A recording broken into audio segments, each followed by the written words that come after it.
We have a very deep, I believe, history of music here in Buffalo, and I'm taking on Cleveland for the rights to say that we were the start of rock and roll in a big way. George Lorenz and Tommy Shannon and WKBW was a station that you could hear all the way down the East Coast, and they promoted major acts here. And Rick James and many great acts came out of here, the Goo Goo Dolls, of course. The band in Animal House is based on Wilmer and the Dukes.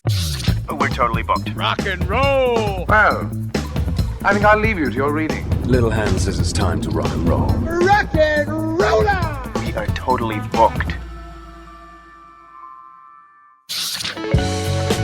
Welcome back to Booked on Rock, the podcast for those about to read and rock. I'm Eric Senich. Before we get into the episode, if you'd like to support the podcast, get episodes commercial free on the audio version, just go to bookedonrock.com, or you can go to the links for this episode and sign up for the Backstage Pass from Patreon. Again, just $5 a month, and that goes to support the podcast. And thanks to all of you who have joined. Now into my guest, Susan Fenster. She's the author of Harry Altman, Buffalo's Master Showman. Before Buffalo became a stop for rock acts like Sly and the Family Stone and the Bob Seger System, there was Harry Altman, a visionary promoter who spent decades bringing top entertainers to Western New York. Susan's book, Harry Altman, Buffalo's Master Showman, tells the story of the man who built an entertainment empire, helped shape a city's cultural identity, and somehow became a forgotten figure in the very history he helped create. Susan, welcome to the podcast. Thank you. I appreciate you having me. There's a quote in the book from Harry. He said, quote, "I understand poverty. I made my start as a shoeshine boy on the streets of this city." So tell us, who was Harry Altman and why should we know his name today? He was the last born son and the only son born in the United States of Russian immigrants from the late 1800s. So he had 7 brothers and sisters. All of them ended up being very successful, but they came in poverty. He started out his career at 19. I don't think he really graduated from high school. And he went to Gloversville, New York, which it is what it sounds like, the place where in the United States the most number of gloves were ever sold. And he made an important friend there. He was a salesman. His name was, at the time, Samuel Fishburne. He later ends up being Sam Goldwyn. So he gets inspired by what Sam does. He goes to New York City as a salesman for his glove company, but he gets involved in film, and Harry decides he wants to do something comparable, come back to his hometown, which happens to be Buffalo, New York. Go Bills. And got to say that if you're from here. That's right. And it's Buffalo Sabres. You're a fan of them, I think. Yes, definitely. Oh my gosh. That. What a season. Wow. I should have worn my Sabre shirt. So he becomes an event planner in a nutshell. He models the Mardi Gras of New Orleans and Buffalo, and he takes over our Civic Auditorium at the time. And it's very successful until the 20s when liquor is stopped here all over the country. And he takes another route and he starts opening ballrooms, opening roller rinks, all kinds of places that have spaces that have really big floors. So, they were all, ultimately, a lot of them the ones that failed ended up being auto dealerships. So you give the impression. Sometimes he had a ballroom at night and he had the skating rink in the afternoon kind of thing. And then he slowly edges himself into supper clubs. And then actually his greatest successes, which was the Town Casino and Glen Casino, don't happen until relatively late in his life. The Glen was open in his 40s and the Town was open in its 50s, his 50s. So, and they were very large nightclubs. The Town nightclub could seat 1,200 people, and he had 3 shows a night. So lots of people going through. And the Glen Casino, and that's downtown Buffalo, right in our theater district. And the Glen Casino is in a suburb about 8 miles from the city. And it was about 800 people 3 times a night. He sometimes used both of them at the same time, but most of the time the Town was from Labor Day to Memorial Day, and then the Glen was in the summer from Memorial Day to Labor Day. So during their peak years, how significant were the Glen Casino and Town Casino on the national entertainment circuit? A lot of people came through there. Sammy Davis Jr.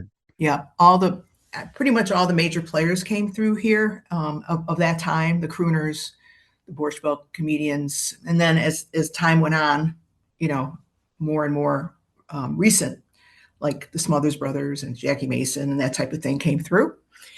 But yes, he was probably the largest casino in the country at that time.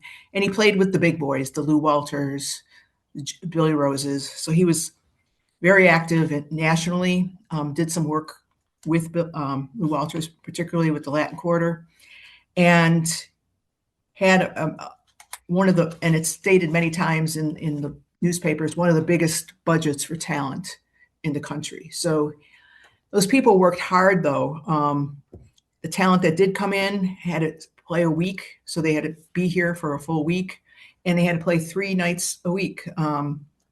The last show started at 1:30 a.m. and went to 4:30 a.m. at least. Wow. Yeah. Well, Man. Well, he had supper clubs. They called them casinos. Of course, we could consider casinos something different in our lifetime, but they were large supper clubs, and you couldn't fill a 1,200 seat casino 7 nights a week, 3 nights a day, if you only relied on wealthy people. So he made sure that the middle class was well served, and that 1:30 show was dedicated to second shift workers that just got off, whether it be Bethlehem or wherever, so that they could come and see a show. And that's the same thing at the Glen. The Glen, unfortunately, or fortunately, depending on looking at it, was a very much smaller community. It was sort of at that point, a semi-rural community, surrounded by, working class folk. And I can't imagine what it must have sounded like when 800 cars left the parking lot at 3:30 or 4 o'clock Right. in the morning, So Shows you how smart of a businessman he was. yeah, and he built parking lots in our village that could accommodate 1,000 cars. So, he also had on the Glen property an amusement park alongside the casino. So it wasn't like a Six Flags type deal, but it was more of a kiddie park, although he had some of the larger rides. So the parents would bring their kids during the day, and had games and food and rides. It was all not free, but it was free to just walk around. And you got 20, it's actually the cover of the book. There's the tickets, you got 22 for $1. And the parents basically sat at the beer tent or the beer garden, and the kids would get the tickets and just run the 11 acres that the Glen was on for several hours. So everybody was happy. The parents were happy, the kids were happy. And then at night, this happened where the casino became open and major acts came through. You mentioned in the book that Sammy Davis Jr. was there, Jane Mansfield, Vic Damone, Al Martino, and Johnny Ray. Johnny Mathis was a big draw there too. Did you uncover any memorable backstage stories involving famous entertainers? Were there anybody that was particularly difficult? Sophie Tucker was not an easy lady. She was a Jewish woman who was married into, or had lots of connections to Buffalo. So but she was tough. She was all old vaudevillian and would come in and do her thing. A lot of the performers did him favors. Like when Jane Mansfield came in, she announced her divorce from Mickey Haggerty when she was here. So the entire national press showed up at our doorstep saying, oh my gosh, I guess it was a big, big story then. Her opening act ended up being her lover, we found out many, many years later, and was her daughter's father, biological father. So that is all stripped out. Sammy was particularly a favorite of Harry's, and Sammy was a favorite. Harry was a favorite of Sammy's. One of the first shows he did with the Maston Trio was in Buffalo at one of Harry's properties back in the 30s. He was only 8 years old And then Harry brought him back later that year at the Glen, and Sunshine's Sammy Davis. So it continued on. He'd come at least once a year for Harry. And he also, at one point during his shows later on in the late 50s, 60s, did a quick draw act with a Colt 45. Okay. Because Sammy couldn't just dance and sing and be amazing in every other way. And his guns got stolen out of the Glen Casino dressing room. So there's a lot there. It just goes on and on. It was a bunch of, they all had to live or stay usually somewhere around the venues. The big acts stayed downtown at the Statler Hilton, but all the others stayed in motels in our village and ate in our village. And, the Smothers Brothers getting on little tricycles and teasing the kids, and the Three Stooges hanging around the village. And, I love it. They performed there? Yeah, it became very, it became a normal thing to see major stars moving around, and nobody thought much of it after a while. Did the Three Stooges perform? Was that early era Three Stooges or later era when? Both. Okay, both. So I have pictures where the original three were there, and then pictures of the latter three. And where the village is it's on a creek, more of like a river, really. But it has a falls, which is where the falls in Glen Park, Glen Falls. And they used to have like fishing derbies and such. And the Stooges would come out and help the little boys with their baits and their things. And I have pictures of them helping them, but they didn't look like the Three Stooges as what they appeared on stage, of course.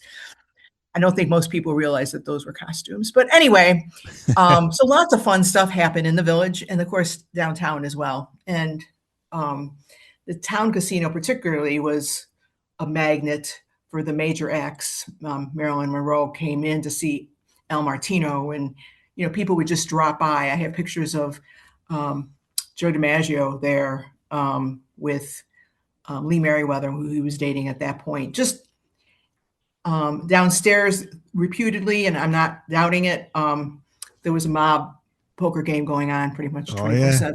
So that's where I was going next. But before I ask you about that, just a ton of photos in this book. I mean, there are photos of Sammy Davis Jr. and a ton of photos. So we'll share some of those. Yeah, that was probably the biggest challenge of the book, beside research, because Harry was forgotten.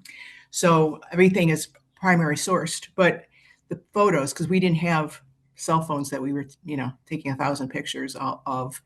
And one of the venues burned. The Williamsville nightclub burned in when it was in Inferno in '68. So all the memorabilia was in that building when it burned. So we lost a lot. One of the fascinating threads in the book is the connection between the nightclub business and organized crime. And when people hear the words nightclubs and organized crime, they often jump to movie stereotypes. How much of that image is myth and how much reflects the reality that Harry Altman was dealing with? It's hard to know exactly, but Stefan Magadino was the boss, or the Don, of the Western New York mob. He was on the, board of directors for the national mob. That's how prominent he was. He controlled all of Southern Ontario, all the way down to Ohio, and then up to Montreal, which is where the drug trade was coming in. And then everything in pretty much New York, except far downstate, because they had quite a few people that could take care of it down there. So, and he was in power for over 50 years. So he was a presence. And then he had a number two for a long time. His name was Joe DiCarlo Jr. His father was the first Don of our region. When he died, Joe Jr. was in his early 20s, and he thought he was going to be the heir, and he never became the heir. But he became public enemy number one. He was literally constantly agitating our region. And Magadino tried to bring him in and tried to, treat him with respect, but he beat up Harry in a major way in one of his properties. Landed him and the publisher of our morning paper in the hospital for a considerable amount of time. And he also caused a lot of other aggravation for Harry. But he finally did leave the area, not so much because of Harry, but because of Magadino. And I think it can be safely say that the Western New York mob was well integrated into Harry's business. They owned beer distributors, they owned linen companies, and I have a very strong suspicion helped fund Harry's endeavors as well, particularly in the latter years when Harry went bankrupt personally in 36, and in 45, 9 years later, he built a 1,200 seat, nightclub. It's kind of hard to imagine, him coming up with that kind of money from nowhere. So, and that's part of the book, trying to explore what possibly could have sparked that kind of money. The Booked on Rock podcast is part of the Boneless Podcasting Network. If you're a fan of classic rock and classic film like I am, go to boneless.lovable.app to find over 20 great shows there. That's boneless.lovable.app, or just go to bookedonrock.com, the Boneless Podcasting Network. It is what you want it to be. Listen with confidence. How long did it take to put this book together? Because it's extensive research. It's in depth. 5 years, which I sounds about right. Yeah. Yeah, isn't more than most. 4 of those years I was working full time, so that was a challenge. But it was my passion. Let's face it. You don't write something like this without it being a passion project. Are you from the area as a child? Did you grow up in this area? Yes, I didn't grow up in Williamsville. I grew up in the city where the town casino was. And until 6 months into this project, I didn't even know Harry owned the town casino. I was focusing on Williamsville and the Glen casino and all of that. And then I found this out, and obviously I expanded the book, and there was nothing written about Harry. There were some articles about the town, some articles about the Glen, but pretty much nothing, and which really infuriated me for many reasons. And that's why I got on this passion thing. And I didn't expect it to be well received commercially. I was doing it as a legacy project, but thankfully it's done very, very well in the market. Not surprised. Yeah, it's the research is in depth, and it makes sense. It sounds like it's written by somebody who has a passion for it. And like you say, you grew up in that area. One of the strangest details in the book, and it's funny, but strange, the mannequin that hung suspended above Main Street outside the town casino for years. Nobody seems to know exactly why it was there. I'll find the photo and put it up on the video. What is your best theory behind this? You were the first person from the media ever to mention it. I had to pluck out one of those odd stories from the book. Yeah, it really is. And I had a Facebook page. It still exists, Harry Altman, Buffalo's Master Passion. And it was primarily for just the insiders. And this was when I was writing it. It was for the family and for other researchers in Western New York. It was a closed private group. And one of them pointed out, and I had seen the mannequin, but I didn't really. And then he was the one that said, I think this has to do with this. And then it was like, oh my God, how could it not? That's my own theory anyway. But in a few years prior to him opening the casino, a woman took her life out of a prominent hotel window in Buffalo. And it was always thought, did she get pushed or did she jump on her own accord? And her body angle and everything is exactly like the mannequin. So somewhat macabre. Yeah. Yeah. The macabre part of it, and the dark backstory possibly of what she went through. And I did research as much as I can, and it is in the book, try to piece together the puzzle. But he kept that darn thing there for a considerable amount of time, not just like 1 or 2 shows. It was there for a few seasons, and then it disappeared toward the end. The book argues that television in Las Vegas helped end the nightclub era. Why did those changes hit venues like the town casino so hard? Well, lots of reasons. One is people didn't, I don't know. When I was a kid, everybody did everything really dressed up. When you went to somebody's birthday party, you were, women wore nylons and dresses and such. And, it was relatively inexpensive because he made sure of that, but still just getting dressed up, going out for a night, particularly when most of those performers could be seen on television now. They all had variety shows and they had variety shows. So that was number one that took the industry down. Another thing that took the industry down was the fact that the performers were tired of, moving around all the time, staying in one place for a week, doing 21 shows a week, and then moving on to the next place. Other avenues became popular. We call it Melody Fair here, but this was a theater in the round that could seat 3,000 people, and the stage actually rotated, and they could come for a night, 2 nights, 3 nights. And I know that was sort of the how it was happening throughout the country. So those things became very popular and much more desired. And also in the late 50s, the organized crime took a huge hit with the Appalachian Meeting, which most of the major mob members were caught in, so to speak, arrested in a raid. And that sort of broke the back of the mafia at that point. And if he really was in connection with them, then it may have limited his revenue, so to speak. Sure. And then after the Altman era ended, the Glen Casino became the Inferno and started hosting rock acts. So Right. As we get into a bit of the rock and roll. Yeah, that's what I the thought story. we were all going to talk about. This. Yes. I was going to look for the rock and roll angle. So how did that transformation happen? And who are the major players here? So Harry is dying of stomach cancer in 65, and he finds a new partner to buy the Glen Casino. I don't know why this partner decided to buy the Glen Casino, because the amusement rides were getting old and the Glen Casino wasn't doing very well. But the company that bought him you would know him as Sports Service. Possibly if you ever bought a $16 glass of beer at an arena or any place, they're the major concession company throughout the world. And they're headquartered here in Buffalo.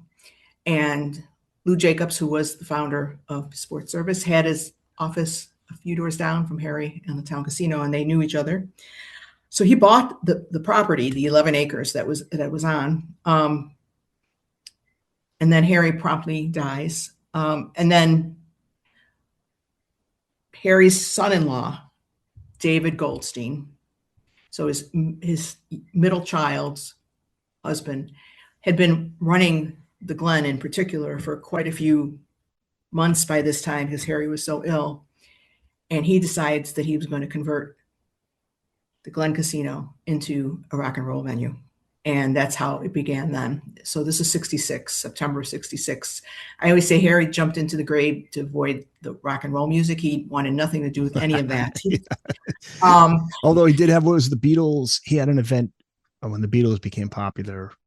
Yeah, he didn't have them, but yeah, he also had Eric Anderson. He called that the Hootenanny. I mean, he tried some Beatles related event. It was something I can't remember. It was maybe a girls dressing up like the That's Beatles what it was, and having a contest. So yeah, he was, that's his idea of an open mind. He did have like Wayne Newton come and Jerry Vale and all of that, but no one near anybody that you would consider rock and roll. So his son-in-law had a small venue that he opened for a short time in the city called the Club Commodore.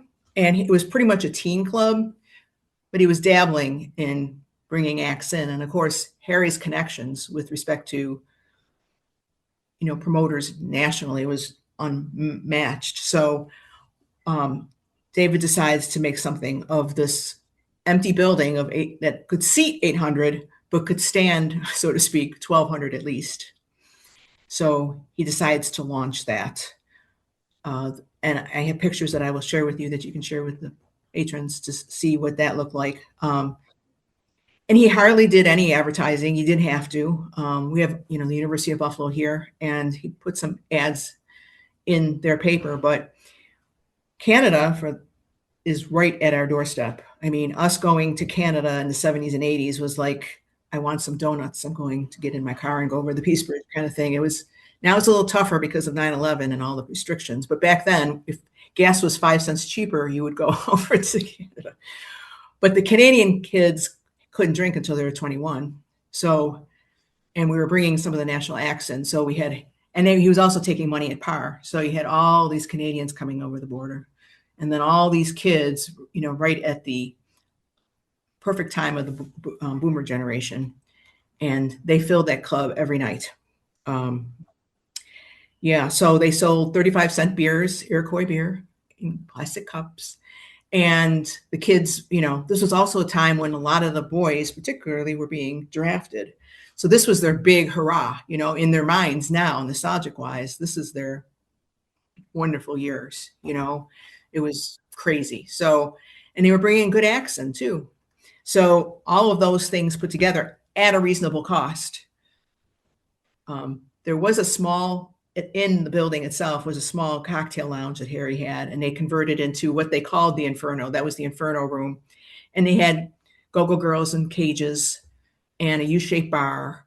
And sometimes they had a band above the U-shaped bar. And it was the only place where they sold hard liquor. But most of the space, which they called Hell's Half Acre, I love that name, was the massive building with a stage. And again, the kids could just wander in. They were pretty strict with respect to making sure the kids were over 18. But if you got in, it was a dream for a kid of that age. And they could stay there all night if they want to and watch the bands come through. From a national standpoint, what did it mean to be able to land acts like Sly and the Family Stone, Bob Seger System? What did it mean for a club like the Inferno to land acts of that caliber? Yeah. Put them on the map. Right. You put them on the map, and I can make an argument, and I may even write an essay at some point about how if we would have just kept going, and we did keep going. The Inferno burned in '68. That was the headline in Stars and Stripes. It was the heartbreaking event in the region. It was the largest fire at that time in Erie County, which is our county. It was huge because the building was large. It was all wood. It was built in '36. There were probably pennies in the fuses. It burned really big time. And all these kids that were just at the cusp of turning 18 were crying. And the kids that could have gone in there or did go in there earlier in the week or whatever, crying too. It was just like this sob fest here. But David went on to build Gilligan's, which was also a massive success. And then went on to take part in the franchise of Uncle Sam's, which had live music until the disco era, and then they relied more on live music. Are there nefarious reasons behind these fires? I mean, did you notice a few in the book? Right. I mean, it seems to be, and then when you call your club the Inferno, I guess that doesn't bode well. They had no reason to close it down. Yeah, it wasn't like it was losing money, and you want to. No, they couldn't even. I mean, I talked to the people that were at the cashier registers and everything. They couldn't even close the doors to the machines. But if you look at the cover of Harry's book, you'll see in his sunglasses it's fire. That was intentional because fire seems to have followed Harry throughout his career. Of course, he's dead by now, so he had nothing to do with it unless he had some magic from beyond, life beyond. But yeah, there was a second building on the property in the back of the property, which was as large as very, very large, is where they had a second venue where they had lots of events in, a lot of jazz artists. Harry was big on jazz. Joe Rico was just down the street with his radio station. So that burns in '73. So another huge fire in that basically same 11 acres. So it did. Now that second fire was definitely arson, because not only was that fire on fire, not only that building on fire, but all the little buildings on the property were on fire as well. So we know for sure that was they came up with the concept of everything was unproven with the Inferno, but the rumors here have always been that the building did not die a natural death. So, right.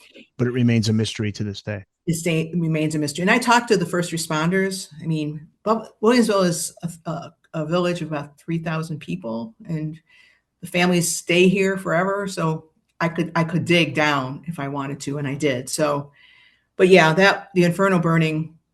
But again, it was owned by Sports Service, by what's now called Delaware North. So it wouldn't have necessarily had any reason for Goldstein to do it, because he was just manufacturing money out of that building at that point.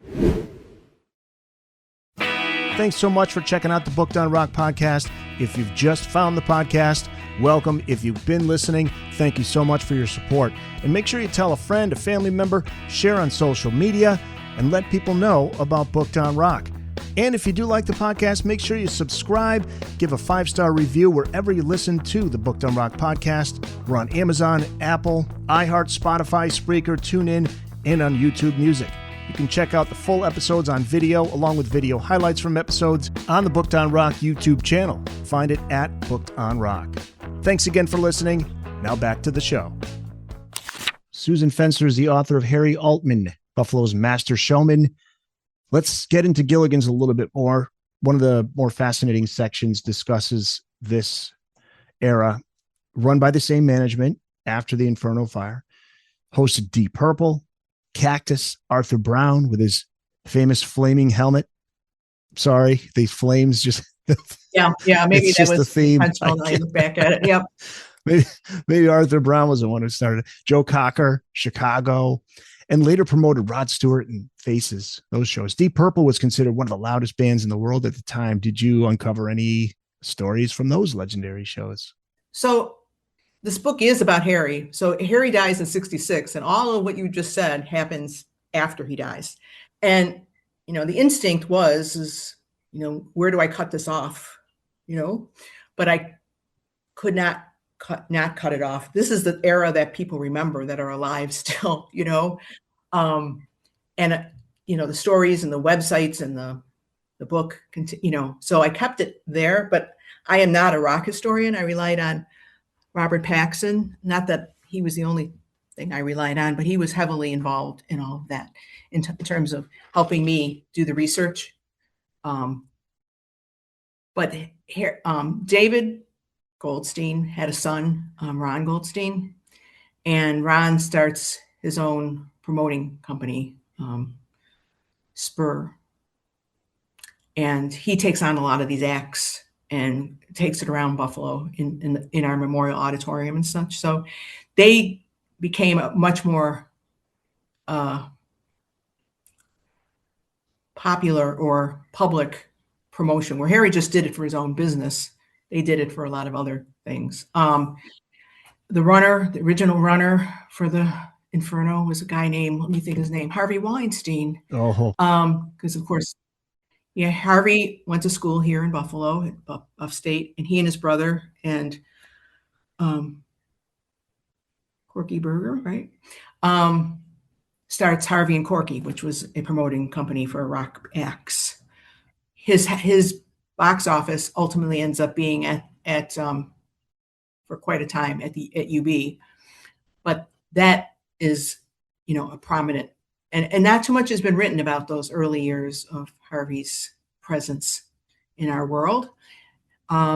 So he learns his trade on the back of the Inferno and goes on.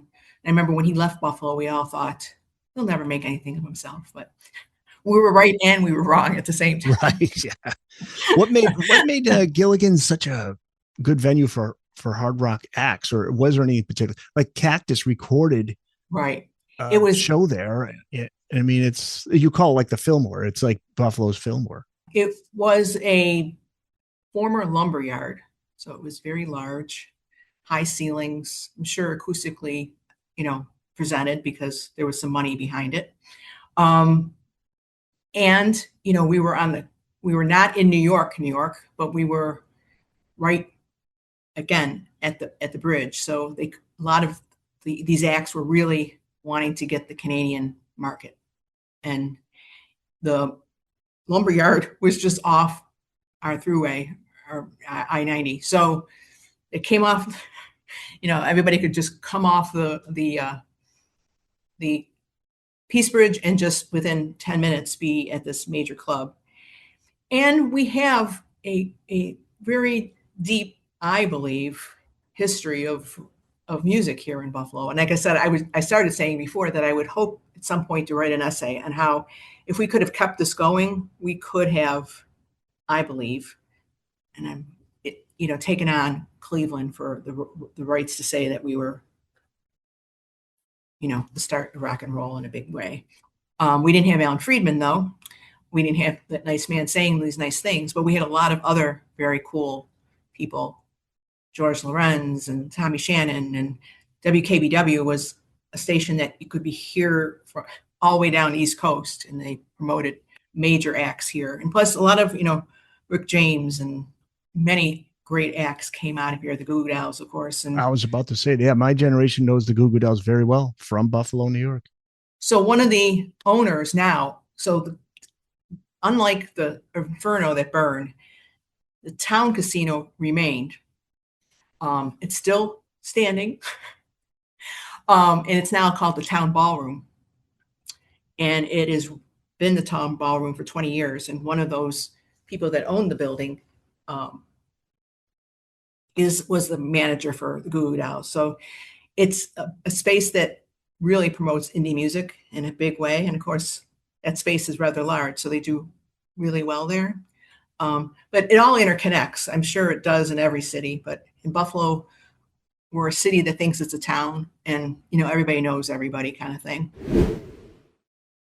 Find the Booked on Rock website at bookedonrock.com. There you can find all the back episodes of the show, the latest episode in video and audio, links to all of the platforms where you can listen to the podcast, plus all the social media platforms. We're on Blue Sky, Facebook, Instagram, TikTok, and X. Also, check out the Booked on Rock blog, find your local independent bookstore, find out all the latest hot rock book releases, and before you go, check out the Booked on Rock online store. Pick up some Booked on Rock merch. It's all at bookedonrock.com. There are the bands like Goo Goo Dolls that made it big. There are bands like Wilmer and the Dukes, who people in that area may know about. They were essentially the house band at the Inferno, sold out Wednesday nights. For those unfamiliar with that band, why were they such a phenomenon in Western New York, and what became of them? Well, Wilmer was a black man who played the sax, had an amazing voice, had a charisma that was unmatched. He had 3 band members that were white, which was, I think, in itself a very rare thing. But the band in Animal House is based on Wilmer's and the Dukes. They were just like, you're the party band, and they played hard, and Wilmer ran around that stage, and he stole costumes from the doormen and all kinds of fun stuff. He played all the local colleges. When I say local, I mean Western New York. So all the way to Syracuse and Rochester, and there are a lot of them here. So he had a great following. And yeah, they did make a tribute band to him that just sort of ended in the last couple of years, but he has also unfortunately ended in the last couple of years as well. He has died, but and again, they came out with a record which was very big in Buffalo, which would be expected, but also very big in Southern Ontario, which again, based on what we know, was also expected.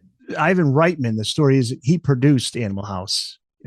John Landis directed it, but Ivan Reitman produced it. And the story is that he saw Wilmer and the Dukes. He was from Hamilton, which is, even closer to us than Toronto is. It's very close. And according to his sister, he came down here and was inspired by Wilmer. And when he produced, he decided that would be the kind of band that would be in Animal House. Okay. The book notes that the Vibratos, one of the bands associated with Altman's venues, featured Emil Lewandowski, later known as Corey Wells of Three Dog Night.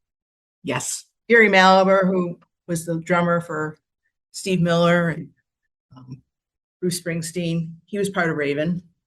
Yeah, Raven. One of the most fascinating what-if stories in that book. Yeah, that's a heartbreaker. I have spoken to their manager, who took a left turn in life, had some addiction problems, and started his own religious movement, I guess you would say. Yeah. But anyway, one of the guitarists for Raven was 17 and couldn't get in the Inferno, so they put him in a car and ran the lines from the sound system into the car, and he played from the vehicle. But Amo is another, Amo Lewandowski. We're the second largest Polish community in the United States. So Amo, of course, became Corey Wells. A lot of major, band members that weren't the frontmen when they were at either in the Inferno or Gilligan's went on to become well respected. Yeah. I'm looking at the section on Raven, 1967 and 1970. The Raven has a huge backstory as to what it had been prior to, as these band members combined themselves. And they signed to Columbia, didn't they? Yes, they did. I think the picture is, yep, the picture is there. Then they also did a recording at the Inferno, which they didn't think, I think they just did it for themselves. So it was Raven live at the Inferno. And then when the building burns, they take the most famous picture of the building at that juncture, and they make it the cover of this album with their faces in sepia around the fire. And they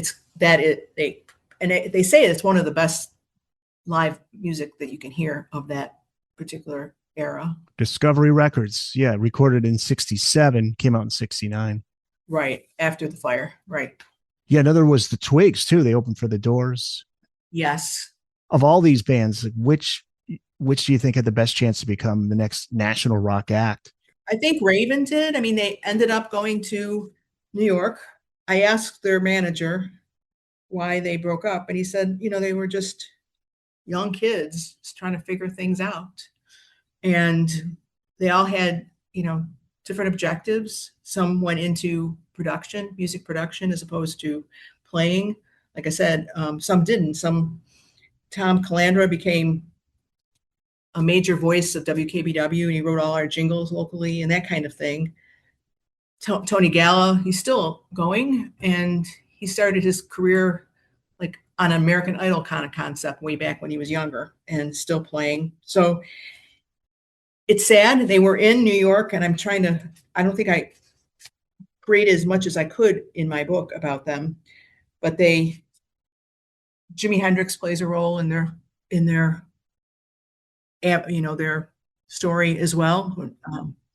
So they had the most chance, I think. They were closest. They had a national contract. Barbara St. Clair also is a blues band singer. Also could have made something. She was on a lot of songs and a lot of recordings, but not necessarily as that, as background singer or whatever. So she could have done a lot of great things as well. And the Pincushions, that was her band, the Pincushions. I know, is that the coolest thing? Yeah, Kooshins. Bringing it back to Harry Altman, because really it all starts with him. So right. What do you think he should be remembered mostly for as a businessman? He created the ecosystem. I think he was a great promoter. Obviously, he was an event planner. He could run two nightclubs at the same time and really run them, not just being a figurehead kind of guy. Very involved. I don't think whenever he slept, I don't know, but he was, right in there.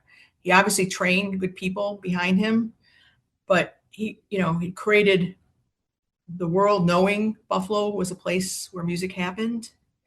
And, again, he dies in May, and the Inferno opens in September. So right after his passing, it reverberates and reforms into a different animal, but still relying on a lot of the same elements, the media involvement, people, promoters.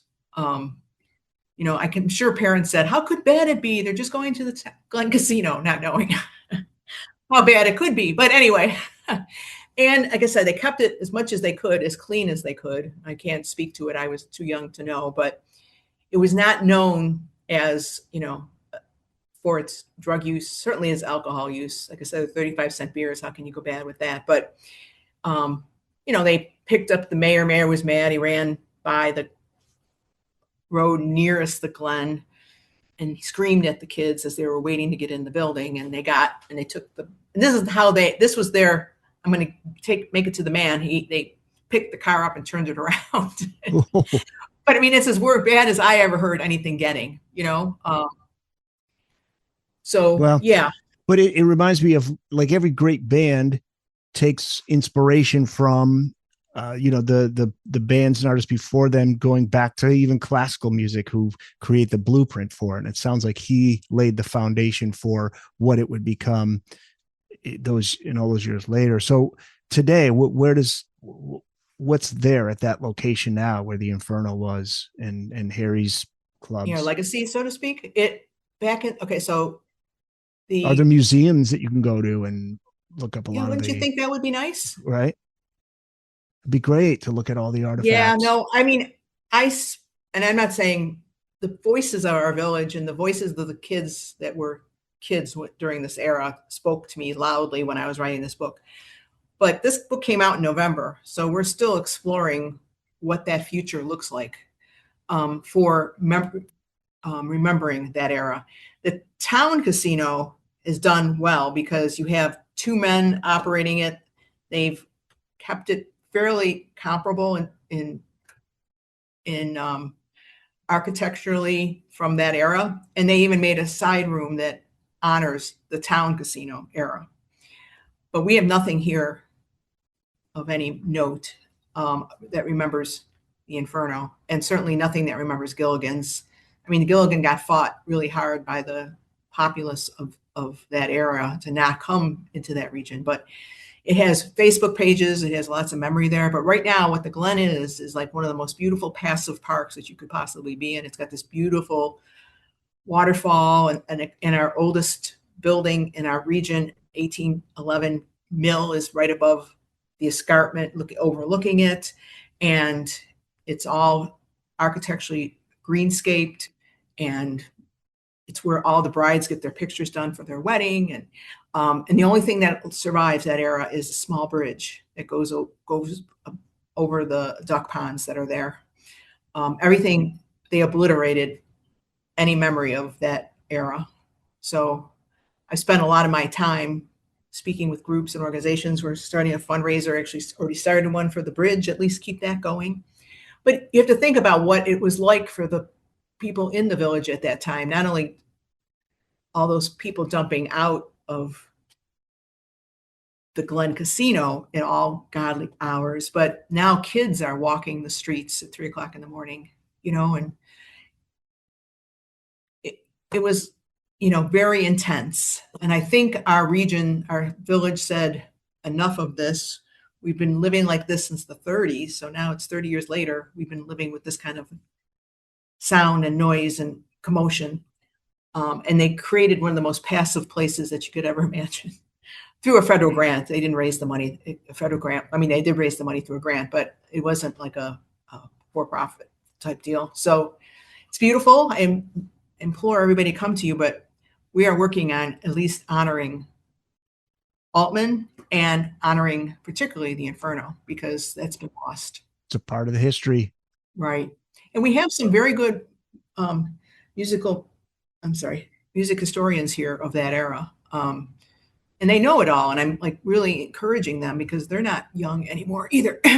And it's all in their head, and unless they get it on paper, all that history is going to be lost.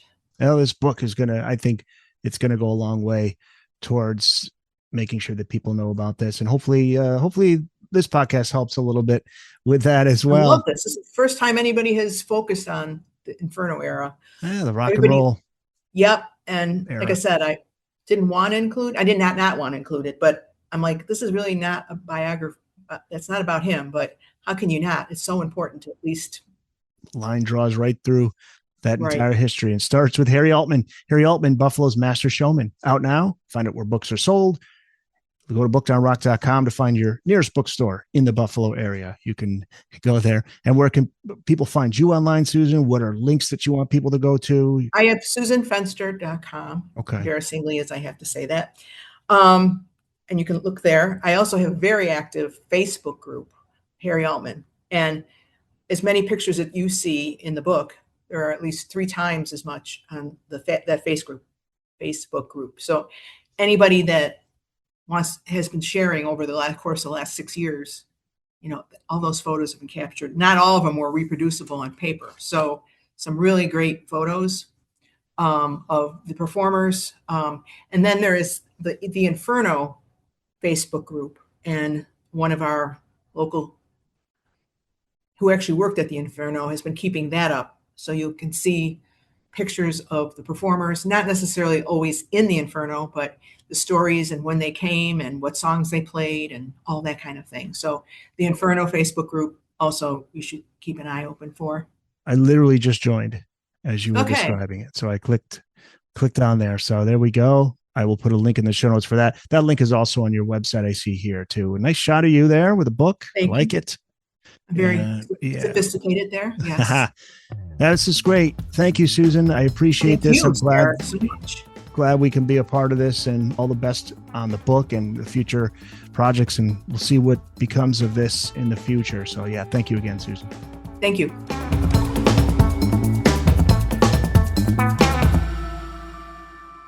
That's it. It's in the books.